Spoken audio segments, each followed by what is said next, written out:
François, on continue dans le domaine de l'électricité. Votre Oui. parti pris, c'est la fin du rêve électrique pour la voiture, alors même que c'était présenté comme le nec plus ultra en matière écologique. Et voilà qu'à son tour, la voiture électrique est d'une certaine manière victime de la crise.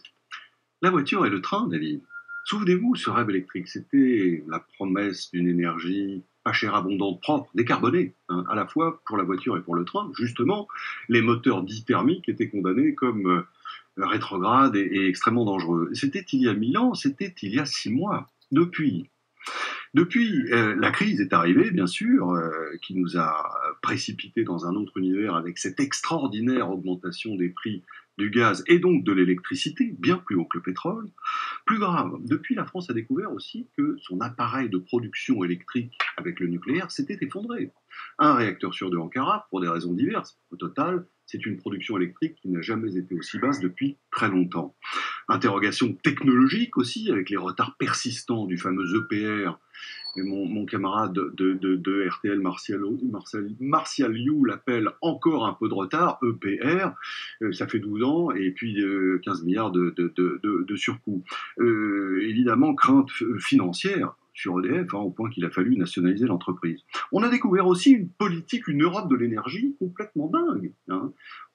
Elle a été construite patiemment depuis 30 ans à force de règlements, de directives, de conseils de l'énergie.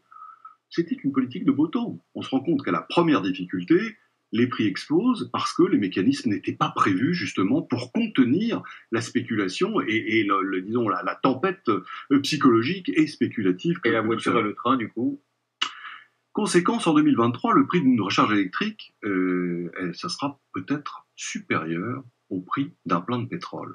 C'est déjà le cas aujourd'hui au Royaume-Uni, qui n'a pas de bouclier tarifaire. Depuis cette semaine, ça coûte plus cher de charger sa voiture en électricité que de remplir de bons vieux diesel. C'est incroyable, mais c'est vrai. Sans compter les injonctions qu'on va vous faire pour ne charger votre voiture qu'en période creuse. Vous allez chez le dentiste, mieux vaut prendre un rendez-vous en période creuse. Et parce que sinon, vous ne pourrez peut-être pas vous déplacer, idem pour vos courses. Il y a quelques jours, le Parisien révélait que la SNCF travaillait sur un plan de réduction drastique des liaisons ferroviaires, justement, en cas de pénurie d'électricité. Ça a été démenti par le gouvernement qui a dit pas question, c'est un scénario extrême. Peut-être. Reste que le prix du train va augmenter considérablement avec l'augmentation du prix de l'électricité. La faute à qui?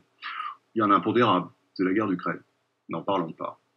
Il y a une impréparation extraordinaire dont nous sommes coupables collectivement.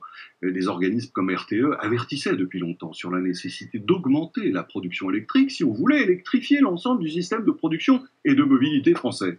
On a fait quelques investissements, mais on n'a pas été à la hauteur de ce qu'il aurait fallu. Et puis quand même, les hésitations des deux présidents successifs, François Hollande et Emmanuel Macron. On a entendu avec stupéfaction Emmanuel Macron tout à l'heure légitimer son parcours, ses positions, ses décisions sur le nucléaire depuis 5 ans, et faire une sorte de reconstruction ex post, cohérente, d'un parcours qui en réalité a été une suite de zigzags. Et pourquoi? Parce qu'il a fallu mettre à bord les écologistes. C'était d'abord la contrainte de François Hollande, c'est pour ça d'ailleurs qu'on a voulu limiter à 50% la part du nucléaire dans la production électrique française. Mais alors Emmanuel Macron, effectivement, a retardé le terme. Pour autant, afin de mettre Nicolas Hulot à bord, notre ministre de l'écologie, il a fallu aussi faire des concessions. Tout ça nous fait presque regretter le diesel. En tout cas, on peut penser aux consommateurs qui ont acheté des voitures électriques. Oui.